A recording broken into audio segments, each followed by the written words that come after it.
পাৰ্থদাই কৈছিলে এখন দেশত এজন ৰজা আছিল, কিন্তু তেওঁ সেই দেশখনৰ ৰজা নাছিল।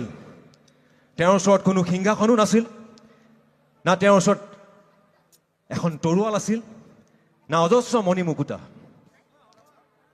কিন্তু তেওঁ সদায় প্ৰজাৰ কথা ভাবিছিল। তেওঁৰ প্ৰজাৰ লগতে আছিল, প্ৰকৃতিৰ লগত আছিল। তেওঁৰ কাৰণে সকলো সমান আছিল।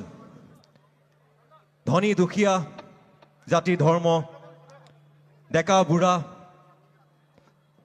নদী পৰ্বত, সাগৰ, চৰাই চিৰিকটি সকলো সমান। আজি তেখেত আমাৰ পৰা অকণমান দূৰত গ'ল। মই দূৰত গ'ল বুলি কৈছোঁ কাৰণ তেওঁ দূৰত আছে, তেওঁ গুচি যোৱা নাই, তেওঁ আমাক চাই আছে। মই প্ৰতি মুহূৰ্তত তেওঁক অনুভৱ কৰোঁ। তেখেতক অন্তৰত লৈ ঘূৰি আছোঁ। প্ৰত্যেকজন অসমীয়া ব্যক্তিয়ে তেওঁক অন্তৰত লৈ ঘূৰি আছোঁ। আৰু